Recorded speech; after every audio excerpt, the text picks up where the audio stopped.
Welcome to the Today Counts show. Today does count because it impacts, it influences your tomorrow and the day after that and the day after that. The Today Counts podcast is sponsored by the generous donors of the Lead Today community. I'm your host, Kim Piper. Welcome back, everybody, to the Today Counts show.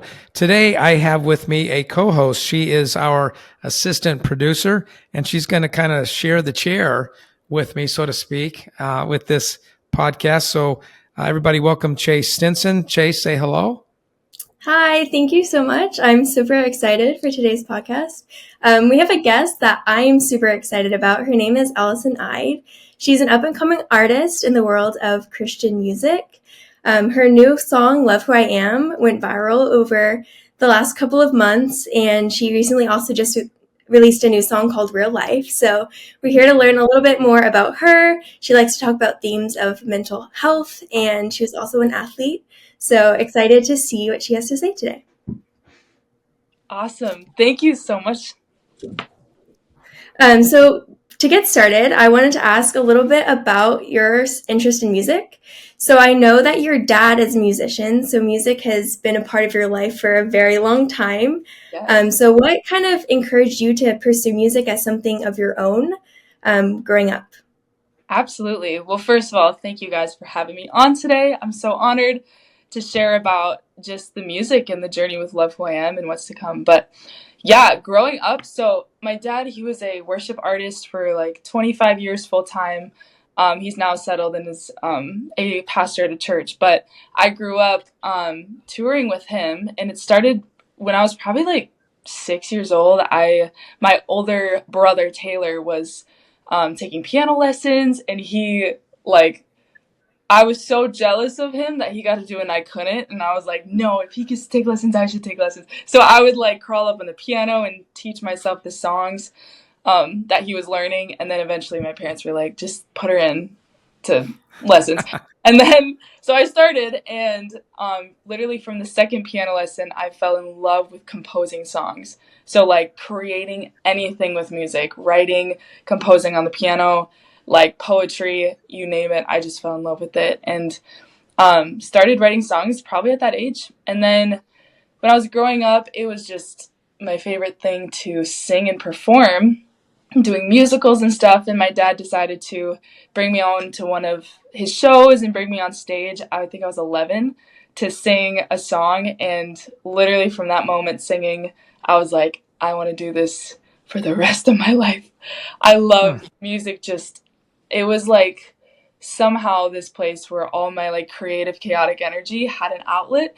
And so that's kind of what it was, to be on stage performing, engaging audiences, or like writing songs. Like it was like my elements. So grateful for that. And then when I was 13 is when my dad was like wanting to bring me on the road more because I loved it. And I became his little guest artist on tour.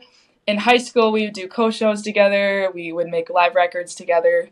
At the end of high school is when I decided to make my first EP, like of original songs. I'm ready to like put myself out there. So I did. It was called In the Moment. And we brought in a couple musicians, tracked all these songs, and then did a one-take music video with friends and family. It was really sweet. And then after that, I was raised in a music and sports family. So my dream was also to play college basketball. So I was like, in the height of releasing music, let's pause that and like not travel for 4 years. Well, a little bit, and go play college basketball. In those 4 years, I wrote a ton of music, composed a lot, but it ended up being a roller coaster of 4 years, specifically with mental health. That's been like a huge passion of mine because since I was a kid, I've struggled with an anxiety disorder. And it escalated, was at its worst in college, but it was through that, and a very crazy story. The Lord redeemed so much, and a lot of songs came out of that I was like, it's so not right if people feel alone in the mental health struggle. And so the songs that like Love Who I Am, Real Life, things that are coming forward all stem from that time. So, and that's where I'm here today. Graduated college. I got the degree, barely. And then now full-time music, we're pursuing the dream, and it's a blessing. You say we. Who's we? Sometimes that's a great question. We, rhetorically speaking, just me. I sometimes say me in the plural. That's just, my lingo is weird. So me as in me and my team, I guess. We will make it make more sense. That's good. That's good. Um, I'd like to jump in here if I could just for a minute. Yes, you're right. Mental health is. My sister is a psychiatric nurse practitioner, and in Mhm. fact, I've done a couple of podcasts in regards to that topic. If you allow me, I'd like to ask you a couple questions about that just to clarify. Yeah. So you're in school, you're writing music, you're playing basketball. You've got deadlines. You've got where did you see? Where do you see? Where did you see? Maybe both of those questions, phrases. Where did you see anxiety most prevalent? Was it by yourself? Was it playing Mhm. ball? Was it what? Where did it manifest most, or where does it manifest most? That's a really great question. So to give a little context, the anxiety disorder that I struggled with since I was 10, but didn't actually get diagnosed till I was 21, which when I was diagnosed made my whole life make sense. It was like a light in the dark. Is called obsessive compulsive disorder, so OCD. Oh, okay. A lot of people, when they have like heard of it, maybe from afar, they think it's about like being a germaphobe or perfectionist, like kind of these stereotypes. But what it actually is, which is an umbrella of things, but is where your mind receives all these intrusive thoughts that don't go away, and so you actually create these rituals and coping mechanisms outside of you to like cope with it and make the thoughts go away. So, like, for example, I always give this at my shows just because I love to give people context, but like, I could be driving down a road and coming up to a stop sign, I get this intrusive thought that if I take a right at the stop sign, a family member will die in a car accident. And so and it feels real, like it kind of messes with reality. And so you're like, you will never take a right at the stop sign, I'll always take a left. Um, and that's the type of debilitation that like it really caused. What was interesting was all of the anxiety that crawled up and the intrusive thoughts, which were just in my brain like a pinball machine, just going back and forth at all times. Um, they would like, okay, sorry, this is an ADHD moment. I saw something outside. That's so relevant. Anyways, those intrusive thoughts and those coping mechanisms would be behind the scenes. And so on stage, on the court, in different places, like no one would think anything's wrong. But it was when I was by myself, in my car, in my room, doing homework. It wasn't until I had a roommate who's my best friend, but we lived together and we're together 24/7 for 2 years. She's the one who saw all my habits and saw what was going on and was like, you need to get this checked out. Like, this isn't healthy and good. Um, and so that's kind of what I experienced. No one really saw because it was all behind the scenes. But yeah, amidst college, it showed up in sports. It showed up in different things.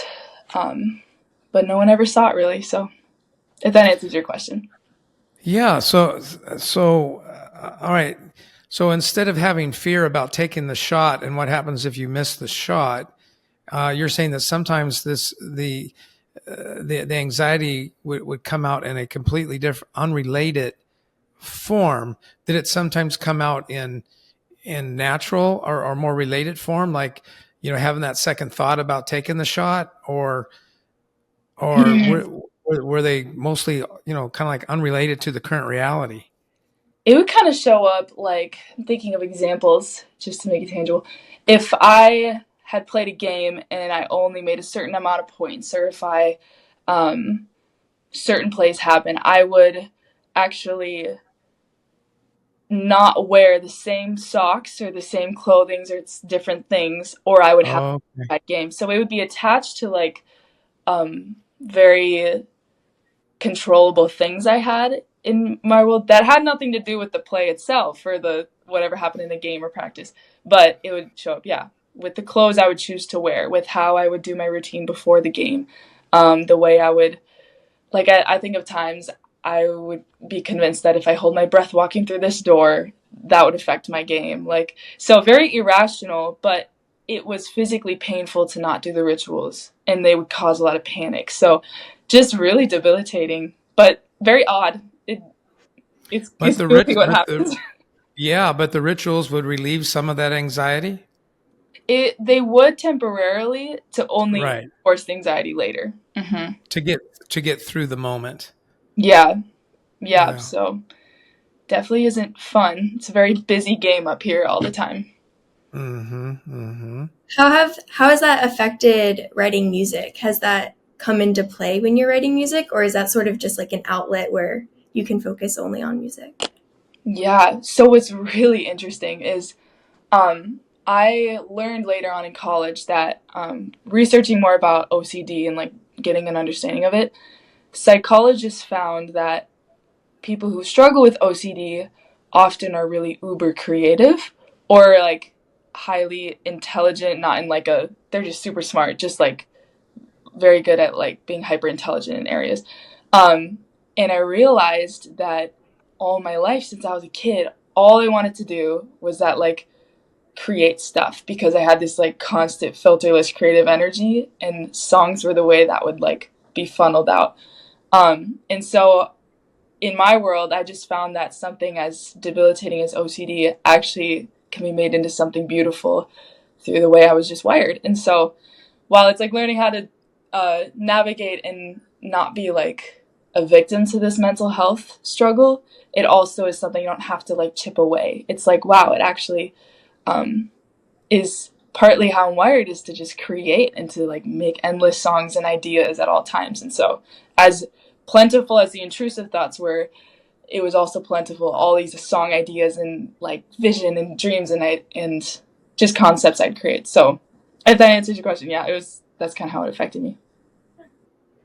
So you said you wrote a bunch of songs while you were playing basketball, but you just recently started releasing music again. So what made Love Who I Am the song you wanted to sort of start again with? Such a good question. Okay, I love telling this story because I can't make up how the Lord works. So when I graduated college and finished basketball, I had been doing this thing on social media called, specifically Instagram, Reel Songs. And the whole idea was I'd write a song based on topics my like followers wanted a song written about. So it was the idea of like talking about like the real stuff, like they would have concepts like write a song about Chick-fil-A or like write a song about depression, like whatever they wanted, and it just was like exercise for me to write songs. There was one time, this was after I graduated college, but it was fresh out of my basketball career and struggling a lot with body image and identity and performance. There was this prompt that some fan sent that I kept scrolling past, and it said, quote, loving yourself. And I asked myself one day, I was like, what does this like, why don't I like this? Why don't I want to like write about it? And it occurred to me it was because I didn't have an answer or a solution for what it meant to love myself, because I was in deep struggle with that. And I'm like, I grew up in a Christian home. Like I knew God loves me. I know people love me, but I don't know how to love me. And so I was like, well, just write from that perspective, I guess. And so I wrote the chorus of the song Love Who I Am. And then I posted it, and I got a lot of DMs from people being like, when is this song coming out? Like, I want this song. And I was like, oh, like people relate. And then I decided to finish the song. I wrote it in my bedroom in like 2 days. It just totally felt like it flew out of me. And I remember sitting after I wrote the bridge, the lyrics that say, if I'm honest, I want to leave my skin. I'm so exhausting to live in. And I just cried, like so much relief to get those words out. And I remember specifically just having this gut feeling. I'm like, this is the song. Like for my vision and what I want to do with music, like this song will trailblaze it. I felt like, yeah, I just, as a believer, I feel like the Lord said this song is for millions. And I'm like, how? I like literally have 2,000 followers on Instagram, 200 monthly listeners. Like just, I haven't released music in 5 years. Like, what do you mean, Lord? What could this mean?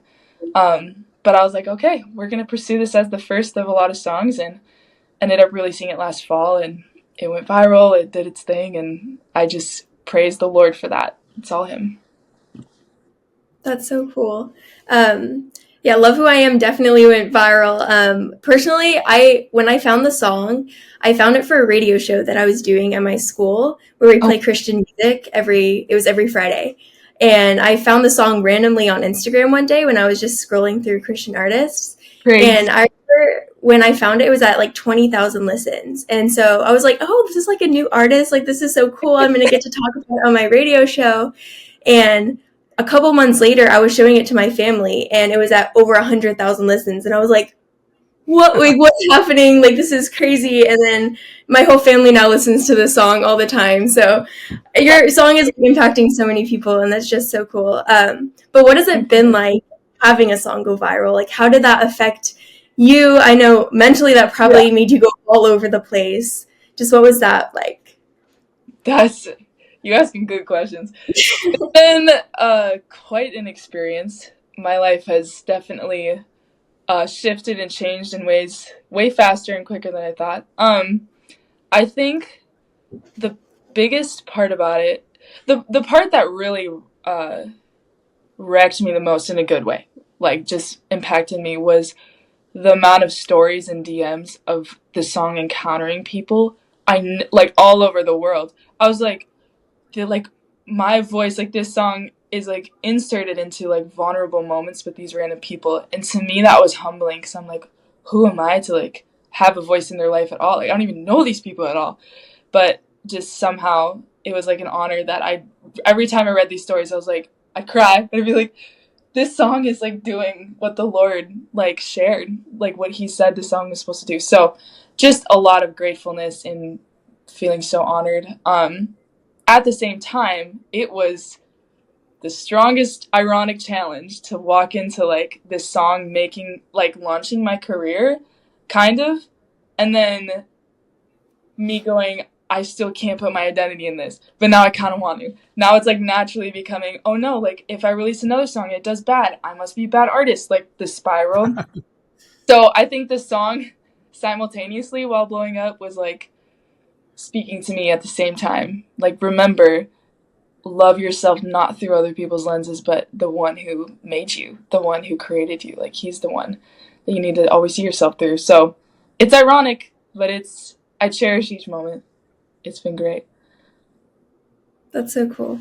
On the topic of Love Who I Am, the theme that it's surrounded with is lots of perception of ourselves. And that's something I've seen increase a lot more than I think it ever has, especially with social media. And I think I see it I see it in siblings, I see it in friends, just the impact social media is having on this perception of who we're supposed to be. Like, am I supposed to look like the people on my feed? How do I know if who decides that I have value? Who decides that I'm who I'm supposed to be? And Love Who I Am really touches on that. And I know you said you wrote it because you didn't know the answer, and the song is sort of about the struggles. But what advice would you give for finding that answer for the people who are struggling with that? Because I think it's more prevalent than it ever has been before. Yes. Oh, you ask me as I am still discovering it in real time. I'm like, what is the answer? I think there's two things that have come to my brain with that I'm really learning how to do myself. One is in our current age, especially like the age of Gen Z and Gen Alpha, I mean, it applies to everyone, but we've never been more saturated with like voices telling us who we're supposed to be. Like, not just like social media existing itself, but like identity is the most confused thing. Like, you have to be this, you have to look like this, you should do this, like have this career, you shouldn't have this career. Like, this is really dumb, but I think of all the different things social media tells us of like what's healthy, what's not healthy. This thing is the most nutritious thing. This, like, there's so many voices. It's like endless and infinite in my brain. And I think I'm not surprised that the struggle is so strong right now. So the advice that I have found that's really helped me is to like get to the quiet place, like strip away of all the noise and all the voices and get somewhere quiet, whether that's just to be and like just exist in yourself.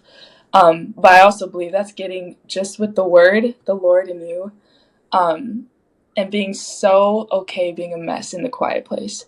But I think that like idea of being somewhere where it's simple, where there's not this noise and these voices, allows you to even hear what your own like your own heart, what your own voice is saying. Like, how are you speaking to yourself? What, like, it just is to like ground yourself. I think that's the starting point that really helped me even navigate to going like, what is the voice that should speak into who I am. And something I really always love to share is getting into that quiet place can be scary because all of the things you didn't want to deal with are now going to come up and surface, the anxieties, the confusion, the depression, like it will. But when you get there, the heart of who Jesus is does not repel the mess. He draws near to it. And so the best place you can be, as uncomfortable as it is at first, is in the quiet place with him. And once you can do that, I think then we discover, not just in our brains, like knowing what our identity is in the Lord, but actually experiencing it in our own hearts. So, yeah, get quiet. That's what I have. That's really good, Allison. I had when I listened to your song "Love Who I Am," I immediately thought about a proverb. It took me a little while to find it before we got on the line, but in Proverbs 29 in the NLT, it says, "Fearing people is a dangerous trap, but trusting the Lord means safety." And these proverbs are broad ideas, but when I think about fearing people, I'm thinking about the voices that you have inferred, right? That you are pointing to, the voices in our head, because those voices come from somewhere, right? They come from our conditioning. They come from expectations. They come whether we do it to ourselves or whether others, have implanted those things in there. But then, you ladies have been talking about, understanding how God, views us. And then, man, I thought Chase's question was great. Okay, great song, great message. Now help us. What's next? And I loved your answer, about getting alone and getting quiet. And when I work with leaders, one of the first things that I like to work on is them, because it's me. I bring me into all my relationships. I bring me into all my places. And so, meeting with my creator, getting aligned with my creator, that's the hardest work, isn't it? And if we can all work on that, then maybe, and it's kind of like in a business world, or even in your music business and ministry, figuring out what your values are before you get too far down the road. Because the crazy thing about success, if we can use that word, maybe we can use the word popularity. The problem with those experiences is there's not less voices, then comes more voices. And then other people have a wonderful plan for your life.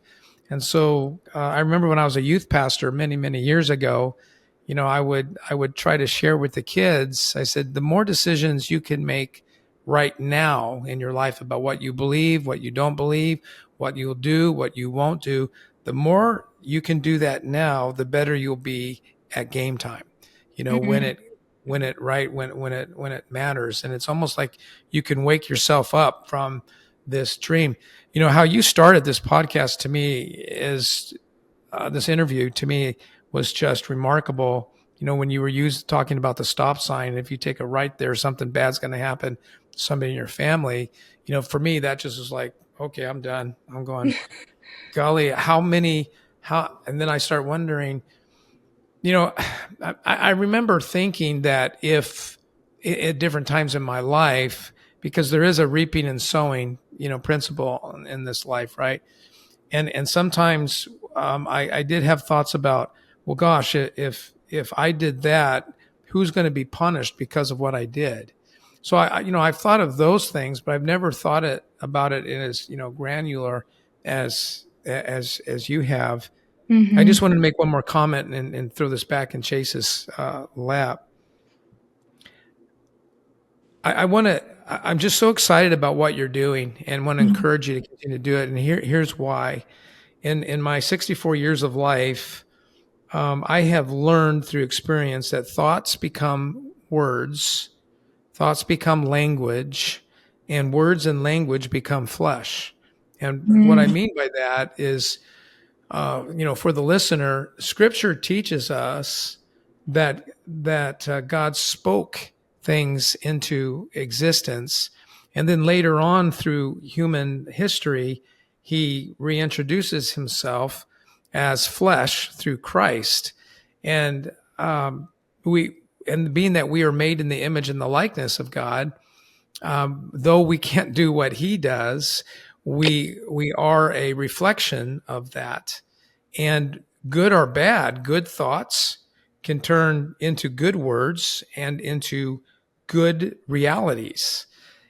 But so can bad thoughts, right? And that's kind of what you're waging war against these wrong thoughts, that can hurt us. So though I'm not an artist like you are, there are songs that move me. There are songs of ancient days that move me, and there are songs that were written yesterday, that I haven't heard yet, that I will hear, that will move me. And I just think you guys, I'm using the plural too, you guys. We love I've it. taken It somehow I've makes sense. taken your lead. Yeah, I've taken your lead. Adopt the So lingo. It's good. yeah, yeah, your massive organization, what you guys are working on, but that's the way it goes, right? There's nothing wrong with small beginnings, and now it's not so small. I mean, that's pretty powerful what this song is doing. So I just wanted to interject that. I thought that was some pretty powerful things going on in your life and through your life. Absolutely. It thank you for sharing all that. It totally makes me think how scripture tells us too that life and death are in the power of the tongue, and what we say Mm, can yeah, literally, our thoughts, how we see, how we say things totally speaks over. You said it turns into the flesh, like it literally molds who we are. And so of course the enemy would want to sneak in and use our own self and our words and our mind to attack us, like self-sabotage. And it's like, wow, if that's true, it means the opposite has to be true, that what we say and what we think actually empowers who we are. And so the devil tries to be clever, but if we know the Lord, He just exposes exactly how we can actually be redeemed in it.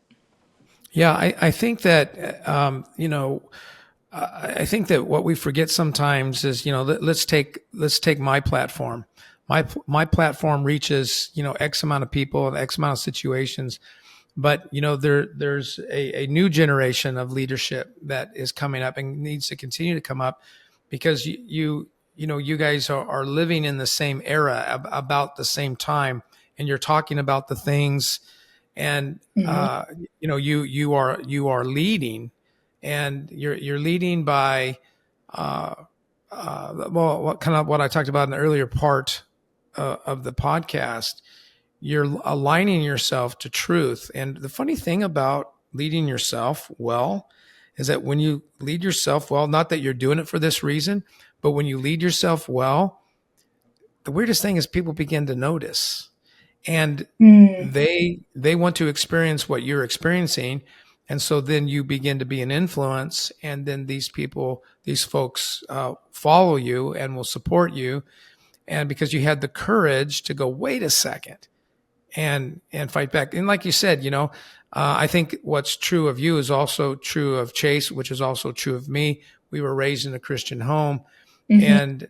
and as great of a foundation as that is, so many people have not been, and now they're trying to catch up, so to speak. And for us, probably, maybe this isn't true for you, but I think I took it for granted until life happened, and then I went, Mm-hmm. wow, those things that I have been exposed to, those ideas, scripture, those things really matter.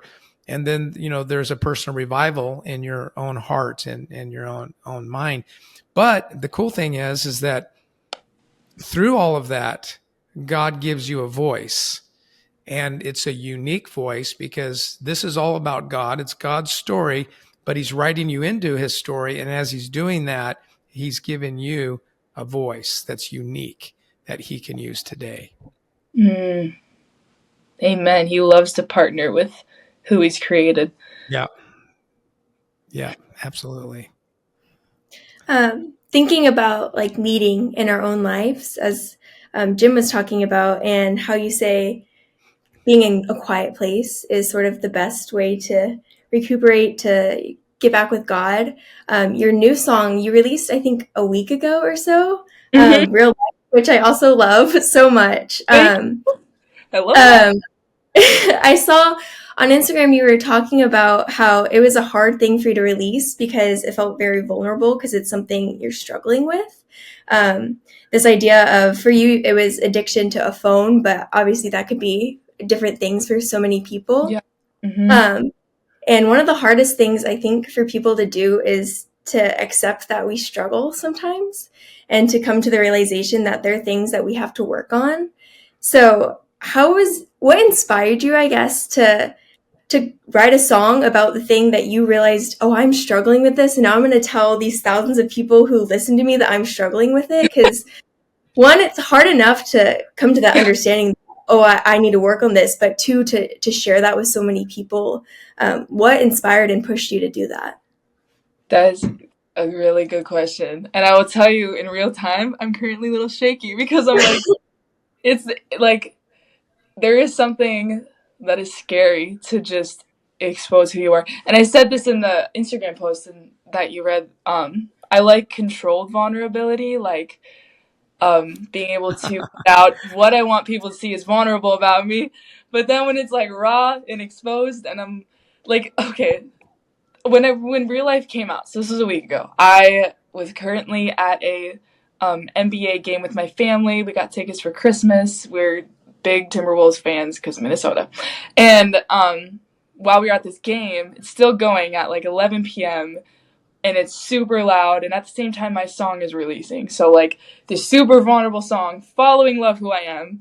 Like, and then I'm at this super overstimulating 20,000 NBA fans screaming and there's noise and everything.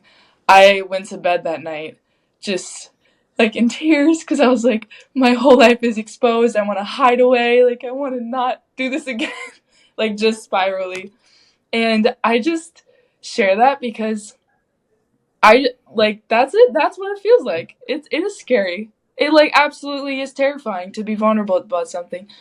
But in the last year and a half, what I really have discovered in that is that freedom in life comes by not doing things unafraid, but the opposite, by doing things scared. Like, freedom is experienced when you do things scared. It's like the idea of skydiving. I did this a year ago. You jump out of the plane and it takes you do it scared, totally anxious and terrified. And then when you're falling in the sky, it's the most blissful experience. And so I think vulnerability, one, not just allows us to experience freedom, but also we're in the most confused, like, what is real, what is not type of place. Everyone's putting their manicured self on the internet. Everyone's sharing themselves in their perfect form. And it's creating so much isolation. And the Lord never wanted us to be alone. And so vulnerability, I find, is the most beautiful doorway to helping people not feel alone.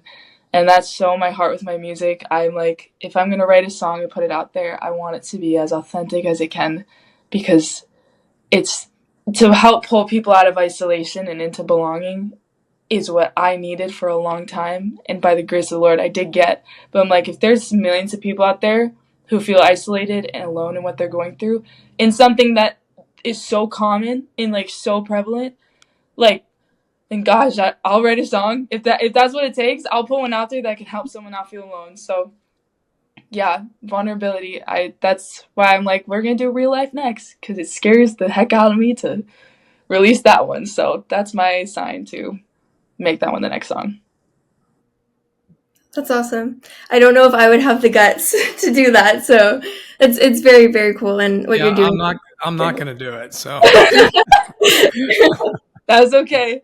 I'll take one for the team. I'll just put so vulnerable heart out there. But I love it. It's like the Lord has it protected. The Lord protects my heart, so I trust him. For those of us who maybe aren't necessarily gonna, share our struggles with so many people in the way that you've been able to, what would you give advice on for just how to recognize them in ourselves and to come to terms with them in ourselves and realize, okay, I need to bring this to God. This is something I need to work on. I think it's also scary even to just like recognize that in our own minds sometimes. Yes, totally. To go to the thing that you've been neglecting for so long. It's interesting. When I wrote Real Life, the picture that came to mind was with the screen addiction that I was really struggling with. Um, and there was some other addiction things in the past too that were incorporated with it. But I pictured myself if like real life, like itself as a concept, was just like a really cozy, warm cabin, like in the woods in the winter, and it was like this warm place to call home, to find a haven. I felt like I was standing outside in 10 degrees in the snow, in the woods, in the dark, just completely numb. And I desired to go in and to like go into this cabin, but that would mean I'd have to thaw out all the things I've suppressed and numbed for so long. And that is scary. It's scary. It's deeply uncomfortable, and there's tension, and it can hurt a lot. Um, and it does. I validate that 100%. It does hurt. But what I found is when you do thaw out, you're like really frozen limbs, and it's like everything's tingly and painful and it hurts. Um, to step into that, you start to see how rewarding and joyful and how peaceful it is to finally be in warmth and to be in real life and to be in comfort. Um, and so I would just encourage people to know that healing is thawing out, but the reward at the end of it is greater than they could ever imagine. And also, again, Jesus's heart does not repel the mess at all. Like they can't. The one who created them, who loves them the most, they cannot change that about who he is. And that the more broken, the greater the suffering, the greater the sin, he is like a magnet to that. Like it says in Matthew 11:29, it says that God's heart, at the core of who he is gentle and lowly. And I'm like, the idea of lowly, like that has been so fascinating to me, because lowliness is this place of coming under someone. And if the Lord's compassionate heart is towards us who are so lowly, it means he likes to come under even our lowliness and lift us up. And that's his heart. Like you can't change that at all. And so I cling to that. And I just, gosh, to know the Lord is to just offer all your broken pieces to him. And he's going to make it so good. He's going to make it more beautiful than you could have if you tried to build it back yourself. So you described vulnerability like only an artist can describe. That was absolutely amazing. I will now forever think of vulnerability as being in that little cabin, toasty in front of the fire. the quiet place is it literally is. Yeah, that quiet place, and watching the snow, fall outside the window. And frankly, it reminds me, of the verse that I read just earlier in Proverbs. That cabin feels safe, right? It feels warm. It feels safe.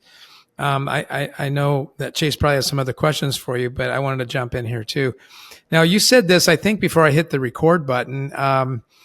But you said that in basketball, you were probably more known for defense, and I haven't been able to get that out of my head. Why do you think that is? Why did you because defense is it's a mindset, it's a temperament, it's a commitment. I used to coach basketball, so You know. yeah, there I would say the majority of basketball players are not taken to defense. And when someone, says, I was pretty much known for defense, why do you think that is? What do you think that was or is? Whatever the right. Yeah, I when I transferred to Northwestern, I played there for my final junior senior year, and that's where defense totally clicked. So I actually learned kind of a technique of how to play man defense at the previous school I transferred from, and my junior year something just clicked, and it I went from probably being the slowest defender at the start of my college career to being the most aggressive anticipatory defender in my own skill level. It was the peak of the best defense I played. And I think I'm, as a competitor, very just I don't know what's the word I'm thinking of, a motor. I just love to go, and defense felt like the most controllable part of the game, and to just get up in someone's grill and make them feel so uncomfortable and just frazzled. I was like, Now all day, every day. you're going from artist talk to jock talk. Only on the Today Counts show, we're going from leadership, artistic talk now to jock talk. This is good. Two different worlds of mine.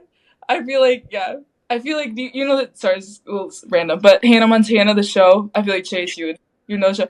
There's Hannah Montana life, and then there's Miley Cyrus or Miley Stewart, and I feel like that with music and sports, artist mode, completely not. But then they overlap too. I mean, there's creativity in both lanes, but yeah, I think defense just felt like this most controllable part of the game, which is why I have the opportunity. There's nothing that feels lucky. It's my work ethic and my skill of mind wise and technique wise. I'm it's an endless thing I can grow. So yeah, Sherry probably retired long before you got too deep into this, but have you heard of the name Sherry Cole? Sherry Cole, yeah, she's the Hall of Fame coach from the University of Oklahoma, and she's been on our show. But she talked to me a lot about that when she would have, and she'd always call them guys, which I always thought was funny. She said, well, I call the girls guys. That's just the way basketball talk is, my guys. And she said, but when we'd start at the beginning of the year, one of the first things I would notice is who takes a liking to defense, and those are the ones that my eyes went to. Because they were gamers, they wanted to be in the game. They just didn't want to watch their follow through and watch the ball go through the hoop all net and whatnot. Because those are the ones that are going to tend to like to throw the picks and get involved in the screens and work away from the ball, as well. But I'm chasing a different rabbit right now. I was just really interested in that. Here I am talking to this up and coming artist, and you still kind of have me in basketball land. Is kind of where I'm at.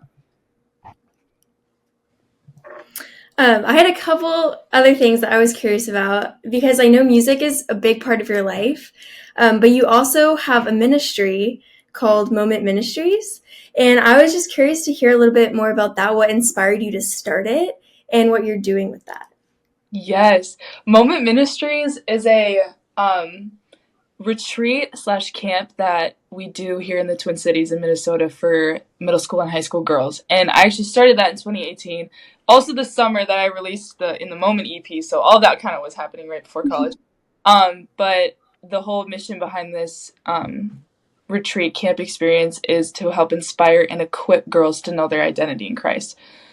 Specifically, my heart goes to Gen Z, but there's a special place in my heart for young girls because the mental health stats for what they walk through, the societal pressures, is just so numerous and heavy. And what these girls survive in schools, I just remember when I was in middle school, girls were like high school girls said, just survive middle school, get through it, it'll be so much better on the other side. Then in high school, college girls would be like, just survive high school, like just push through it. It's great when you get to college. And I realized you get to that point in life and it's like, one, time didn't solve anything. I still struggle with what I did in 6th grade. And then two, Well, we tell lies just to get you to the other side. Then we have to tell more lies. it's such a survival tactic, so tough. And I'm like, and then the other part was, if God created us with these specific years of middle school and high school, then he has to have something greater than just survival in it. Like, there's got to be purpose and beauty in it. So I was on a mission to discover that and pour that into young girls as well. And so we love, it's like camps, they're like worship and messages, workshops, guest speakers, games, small groups, all this stuff. But the whole goal is to not just like inspire them, but equip them to walk away with tools, knowing how to know their identity in Christ. Like, we're the beginning of their journey, not just the mountain high. So we do that every summer. They're very local. It's very much in the Twin Cities. Any girls are welcome, of course, but it's a very big highlight of the year when we get to host those. I grew up going to a church camp, and it has impacted me a lot. So I just thought that was so cool when I saw that you did that for young girls, because camp definitely pushed me in my faith. Mm-hmm. Sort of, it's an experience like mother, getting to spend a week like surrounded with God. Oh, so needed. And you talked about like mountaintop experience, you said, and that's what we always talk about in my church with camp, is you feel that mountaintop experience, but what you're trying to learn at camp is what to do when you're not on that mountaintop experience. So love that. That's something that I think young girls definitely need to learn. So that's super sweet that you get to do that. Thank you. Yes, thank you for asking. And then lastly, I'm just curious what exciting things you have coming up, what we should be on the lookout for, and where we should be. That was my question too. Yeah. I'm on the edge of my seat. Like I'm so excited to just continuously add your songs to my playlists, and I just want to know what you have. Oh my gosh. So many exciting things. I'm so excited to share. So one is we have one more single coming out and then an EP. We, as in me. I'm sorry. There's one more and then an EP, and then wait a second. That's the third or fourth time you said, what is an EP? I don't know. Oh, great question. An EP is like a short album. So it's like 5 or 6 songs, 4 songs. Oh, gotcha. Yep. Okay. So it's like a mini album, mini record. So that's what I will be doing by the end of March. So after that, we then head on tour around the US, me and my band, which I didn't expect to the extent that we are pursuing it to be, but because I love who I am and the grace of the Lord, we're going to be going to a lot of churches, universities, and then it'll be those communities combined with just these new fans to come to shows. So we're still in the thick of that process. We're still adding shows in and filling the calendar as much as we can. But that's what's to come. And this whole EP is just, what is Jesus in mental health, and what does that look like? And there's no perfect answer, but to like know how to be real with the Lord is freedom. So that's what these songs are about. I'm so excited to share the songs to come, because I'm getting the mix back now. Like, we're listening and working on them. So in time, it'll happen. Yeah, just talking about it empowers people, makes them stronger, getting things out in the open like that. Chase, you did a great job. Great questions. I enjoyed your questions. Yes. And right? Yeah. And Allison, really love what you're doing. Please continue to do it. Obviously, Chase is a witness of the power of what you're doing. I work with people from all kinds of different ages, and I'm not sure that there's an age where people get fixed. It's something that is a constant need, for all of us. Getting older is not easy. That has its own, challenges. And so actually, I think the more we talk about this multi-generationally speaking, the better. And appreciate both you ladies, and thank you, Allison, for taking the time. Thank you guys for taking the time. I'm so honored to share and to be part of what the ministry and the work you guys are doing. So thank you. Chase, you killed it too. I've been looking forward to talking to you all week, so so excited. Yay.